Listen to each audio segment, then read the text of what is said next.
अब नई सूची तैयार करने के निर्देश दिए गए हैं और जो भी उसके पात्र हैं वो उनका रजिस्ट्रेशन ग्राम पंचायत साहब कर ले और जैसे ही साइट खुलेगी वैसे उनका ऑनलाइन पंजीकरण कर देंगे। निश्चित रूप से अगर वो पात्र हैं तो हमारे विकास खंड के अधिकारी उसकी जांच करके उसका लाभ देंगे। और अभी माननीय प्रधानमंत्री जी ने प्रधानमंत्री विश्वकर्मा योजना लागू की। प्रधानमंत्री विश्वकर्मा योजना में जैसे छोटे छोटे गांव के रोजगार थे, जैसे लोहागिरी का काम था, बढ़ईगिरी का काम था, ये सब कार्य हमारे समाज से लुप्त हो रहे थे, इनका कोई कार्य करना नहीं चाह रहा था। ऐसे स्वरोजगार को विकसित करने के लिए प्रधानमंत्री विश्वकर्मा योजना लागू की गई है। उस योजना के तहत आपको प्रशिक्षण दिया जाएगा। जिस रोजगार में आप पारंगत होना चाहते हैं उसमें आपको 15,000 रुपए के यंत्र उपलब्ध कराए जाएंगे और बहुत ही कम ऋण पर, बहुत ही कम जो ब्याज दर होगी उससे बैंकों से उसका लोन भी आप लोगों को दिलाया जाएगा, जिससे आप गांव और घर में जो रोजगार करते थे उस रोजगार को बढ़ा सकें। पहले भारतीय जनता पार्टी की सरकार श्रद्धेय अटल बिहारी वाजपेयी जी के नेतृत्व में बनी थी। जो हमारी पार्टी की सरकार है उसका सिद्धांत है अंत्योदय। अंत्योदय का मतलब होता है समाज का जो अंत का व्यक्ति है, समाज में जो सबसे निचले तबके पर बैठा हुआ व्यक्ति है उसका विकास। जब उसका विकास हो जाएगा तो हम निश्चित रूप से हमारे समाज का विकास हो जाएगा। जब हमारे समाज का विकास हो जाएगा तो हमारे देश का विकास हो जाएगा। ये सोच थी। तो भारतीय जनता पार्टी की सरकार जब अटल बिहारी वाजपेयी जी के नेतृत्व में बनी तो उन्होंने अंत्योदय कार्ड देने का काम किया। किसान क्रेडिट कार्ड योजना कितनी बड़ी योजना थी। पहले जब छोटे छोटे ऋणों के लिए हम साहूकारों के पास जाते थे, उनसे 10 रुपया सैकड़ा, 20 रुपया सैकड़ा का लोन लेते थे और जिससे जितनी फसल पैदा होती थी उसका ब्याज देने में निकल जाती थी। आज हमारी अटल जी की सरकार की देन है कि आज किसान क्रेडिट कार्ड योजना जो लागू हुई, जिसके माध्यम से आप बहुत ही कम ब्याज दर पर बैंकों से ऋण दे सकते हैं। उसके बाद कांग्रेस की सरकार आई। कांग्रेस की सरकार की उपलब्धियां थी भ्रष्टाचार। कांग्रेस के 10 साल के शासन में अगर देखा जाए तो केवल भ्रष्टाचार हुआ था। उसमें घोटालों का सरकार थी, चाहे दूध के घोटाले थे, दूध इंस्पेक्टर घोटाला, सांसद खरीद घोटाला, पिस्तौल घोटाला, यूरिया घोटाला, आवास आवंटन घोटाला। अगर घोटालों की फेहरिस्त की जाए तो उस राज्य में केवल एक ही चीज थी, घोटाले। उसके बाद आप लोगों ने सत्ता का परिवर्तन किया। आज नरेंद्र मोदी जी के नेतृत्व में भारतीय जनता पार्टी की सरकार बनी है। आज हमारा देश विश्व में जो स्थान जिसने प्राप्त किया है वो शायद किसी बार भारत के किसी राष्ट्राध्यक्ष को नहीं प्राप्त हुआ था। आज भारत का राष्ट्रपति किसी भी राष्ट्र में जाता है, चाहे नरेंद्र मोदी जी को पहले जब मुख्यमंत्री थे तो जो अमेरिका पासपोर्ट और वीजा नहीं देता था वो आज उनके स्वागत के लिए रेड कार्पेट बिछा रहा है। इस प्रकार हम अमेरिका हो चाहे संयुक्त अरब को गए थे हमारे प्रधानमंत्री जी, तो वहाँ के जो साथ थे वहाँ के राष्ट्राध्यक्ष उन्होंने कहा कि माननीय प्रधानमंत्री जी आज विश्व की सबसे बड़ी मस्जिद हमारे संयुक्त अरब में है और मैं आपको जमीन दूंगा, आप आइए यहाँ पर मंदिर बनाइए। और आज संयुक्त अरब में भी भारत हिंदुओं का मंदिर बन रहा। इस प्रकार का विश्व में सारे सम्मान दिलाने का काम हमारे माननीय प्रधानमंत्री जी ने किया।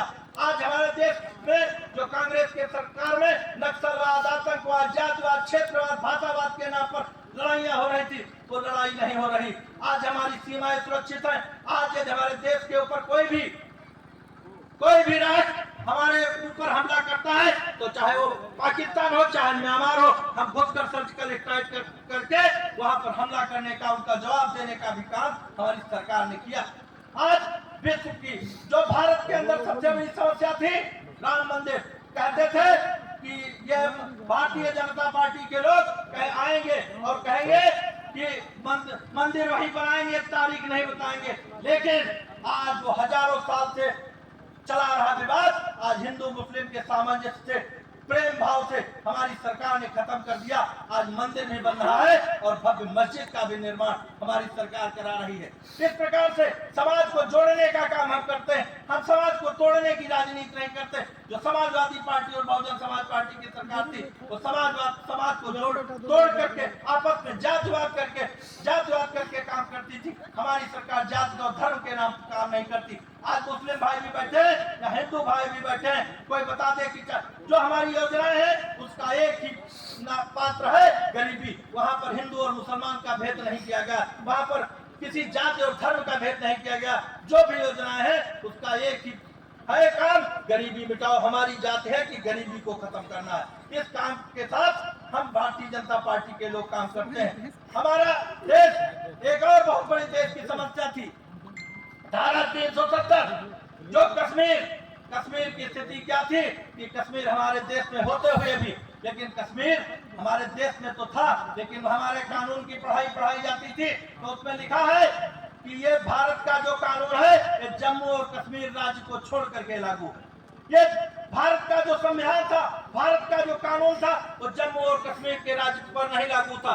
भारत यहाँ का रहने वाला व्यक्ति जम्मू और कश्मीर में जमीन नहीं खरीद सकता था, यहाँ का रहने वाला व्यक्ति वहाँ चुनाव नहीं लड़ सकता था, लेकिन जम्मू और कश्मीर का व्यक्ति यहाँ करके चुनाव भी लड़ सकता था, यहाँ करके जमीन भी ले सकता था। इस प्रकार एक देश के अंदर दोहरा कानून था। हमारे भारतीय जनता संघ के संस्थापक डॉक्टर श्यामा प्रसाद मुखर्जी जी ने नारा दिया था, एक देश के अंदर दो निशान और दो विधान नहीं चलेंगे। उन्होंने उसको लेकर के उन्हें जेल में शेख अब्दुल्ला की सरकार ने डाल दिया था, जहां पर उनकी संदिग्ध परिस्थितियों में हत्या कर दी गई। लेकिन भारतीय जनता पार्टी ने संकल्प लिया था, उसके जनसंघ के संस्थापक डॉक्टर श्यामा प्रसाद मुखर्जी ने आंदोलन किया था कि इस धारा 370 जैसे कलंक को हम इस देश से मिटाने का काम करेंगे। उस नारे को हमारे माननीय प्रधानमंत्री नरेंद्र मोदी जी ने और गृह मंत्री योग अमित शाह जी के नेतृत्व में धारा 370 को भी खत्म करने का काम हमारी सरकार ने किया है। आज देश के अंदर दो निशान दो विधान खत्म हो गए हैं।